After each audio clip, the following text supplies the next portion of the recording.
ফিরিয়েছিলেন ইসরায়েলের প্রেসিডেন্ট হওয়ার প্রস্তাব। আইনস্টাইনের যে সিদ্ধান্ত ঘিরে বিতর্কের শেষ নেই আজও।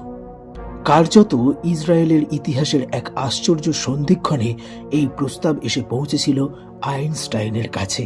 সে সময় ইসরায়েলের ক্ষমতায় প্রধানমন্ত্রী David Ben Gurion. Voice of Aritra নিবেদিত দ্য ট্রেজার অফ আল্টিমেট নলেজের আজকের এই পর্বে থাকছে বিজ্ঞানের বন্ধু কি তবে ইতিহাসের শত্রু, the untold chapter of Albert Einstein. 1945 সালের আগস্ট মাস জাপানের ছোট্ট দুটো শহরে নেমে এসেছিল ভয়ঙ্কর দুটো পরমাণু বোমা। যে বোমা দ্বিতীয় বিশ্বযুদ্ধের শেষটা নির্ধারণ করে দিয়েছিল ঠিকই, কিন্তু সভ্যতার বুকে ছেড়ে গিয়েছিল অভিশপ্ত দুটো কালো দাগ। সেই অভিশাপ, সেই ভয়ঙ্কর পরিণতির কথা আগে ভাগেই বুঝতে পেরেছিলেন নোবেলজয়ী বিজ্ঞানী অ্যালবার্ট আইনস্টাইন, যার সূত্র বা অংশগ্রহণ ছাড়া পরমাণু বোমার অস্তিত্বই আবিষ্কার করা যেত কি না সন্দেহ। তিনি খোদ আপ্রাণ চেয়েছিলেন এই প্রলয় বন্ধ করতে।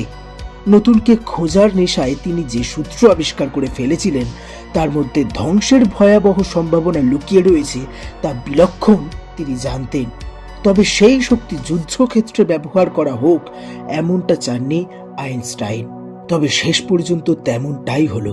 আমেরিকার শক্তি প্রদর্শন ও যুদ্ধবাজ রণনীতির কাছে হেরে গিয়েছিল সেদিন এক সৃষ্টিশীল বিজ্ঞানী মন। তিনি বিজ্ঞানের সাধক, সেই বিজ্ঞানের কাছে নতজানু হয়ে বসে যে সমস্ত ক্ষমতার মোহ মায়া লোভ ত্যাগ করা যায় দেখিয়ে দিয়েছিলেন আইনস্টাইন। এমনকি গোটা একটি দেশের প্রেসিডেন্ট হওয়ার সুযোগও এসেছিল তার কাছে। তবে সেই প্রস্তাব শোনা মাত্র খারিজ করে দেন তিনি। দ্বিতীয় বিশ্বযুদ্ধ চলাকালীন হিটলার ও তার নাৎসি বাহিনীর হাতে অকল্পনীয়ভাবে অত্যাচারিত হয়েছেন ইহুদিরা। সেও ইতিহাসের কম কালিমালিপ্ত অধ্যায় নয়। প্রায় 50 লক্ষ ইহুদি শেষ হয়ে গিয়েছেন হিটলারের একটি অঙ্গুলি হেলনে। বন্দি শিবিরে ধরে নিয়ে গিয়ে তাদের উপর চলেছে অকথ্য অত্যাচার। অবশেষে থামল রক্তক্ষয়ী বিশ্বযুদ্ধ। 1948 সালে নতুন ইসরায়েল প্রতিষ্ঠা হলো। তবে সেই পথেও ছিল নানা কাঁটা। ফিলিস্তিনিদের সঙ্গে সেই তখন থেকে ভূমিখণ্ডের লড়াই, নাকবার ঘটনা, সমস্ত উত্থান পতন পেরিয়ে এক আশ্চর্য উত্থানের সম্মুখীন হল ইসরায়েল। 1952 সালে ইসরায়েলের প্রথম প্রেসিডেন্ট চেইম ওয়েজম্যান আইনস্টাইনকে দ্য গ্রেটেস্ট জিউ অ্যালাইভের আখ্যা দিলেন, অর্থাৎ কিনা সর্বশ্রেষ্ঠ ইহুদি। জন্মসূত্রে ইহুদি হলেও জার্মানিতেই জন্ম হয়েছিল আইনস্টাইনের। 1933 সালে তিনি যখন আমেরিকা সফরে, সে সময় জার্মানিতে ক্ষমতায় আসে হিটলার। ইহুদি হওয়ার কারণে তিনি আর জার্মানিতে ফিরে যাননি, বরং থিতু হন আমেরিকাতেই। 1940 সালে সেখানে আমেরিকার নাগরিকত্ব পান। দ্বিতীয় বিশ্বযুদ্ধ শুরুর আগেই মার্কিন প্রেসিডেন্ট ফ্রাঙ্কলিন রুজভেল্টকে জার্মান পারমাণবিক অস্ত্র কর্মসূচির ব্যাপারে সতর্ক করেন তিনি। আমেরিকাকেও একই ধরনের গবেষণা শুরুর তাগিদ দেন। তার এই চিঠির মাধ্যমেই ম্যানহাটন প্রজেক্টের কাজ শুরু হয়। মিত্র বাহিনীকে সমর্থন করলেও যুদ্ধে পারমাণবিক বোমা ব্যবহারের বিরুদ্ধে ছিলেন তিনি। ব্রিটিশ দার্শনিক বার্ট্রান্ড রাসেলের সঙ্গে জোট বেঁধে পারমাণবিক অস্ত্রের বিপদের কথা তুলে ধরেছিলেন তারা একটি ইস্তেহারে। তবে ততদিনে পারমাণবিক বোমা তৈরিতে অনেকখানি এগিয়ে গিয়েছে আমেরিকা। ওপেনহাইমার যেমন নিজের আবিষ্কার ও তার ভয়াবহতা সম্পর্কে সবকিছু জানার পরেও তা থেকে সরে দাঁড়াতে পারেননি, কার্যত চেষ্টাও করেননি।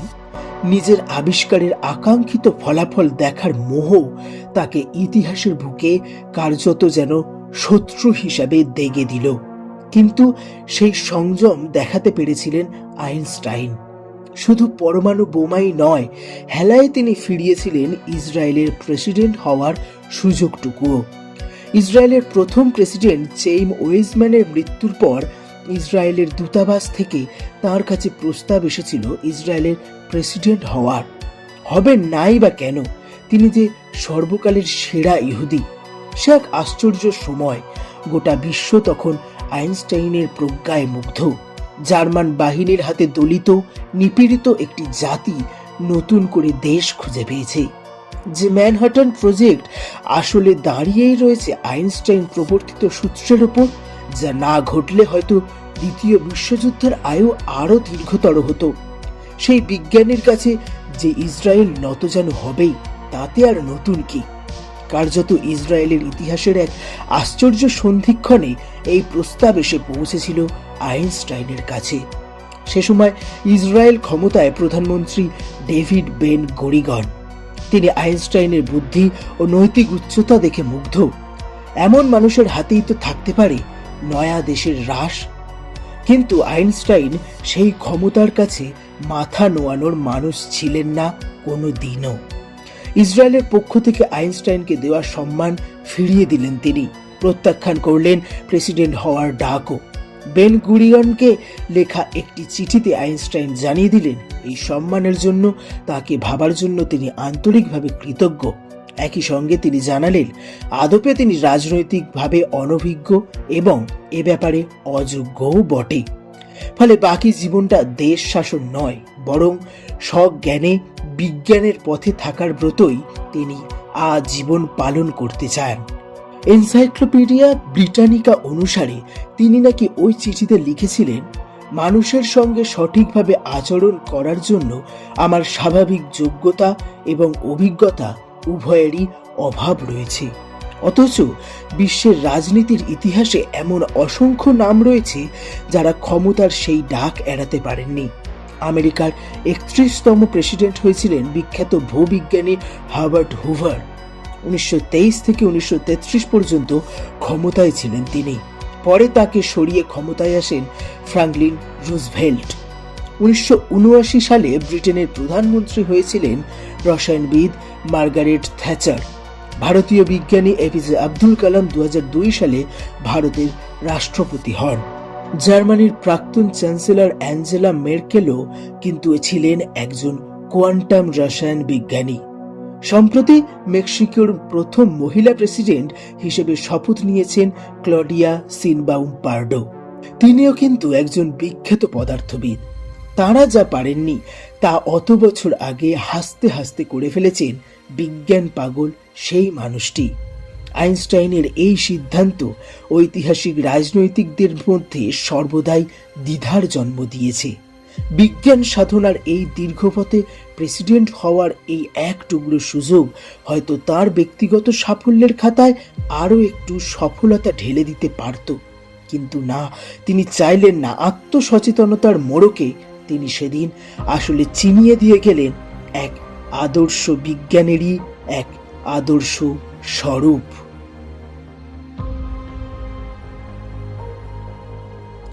তাহলে আপনার কি মনে হয়, আসলে কি বিজ্ঞানের বন্ধু ইতিহাসের শত্রু, নাকি অন্য কিছু?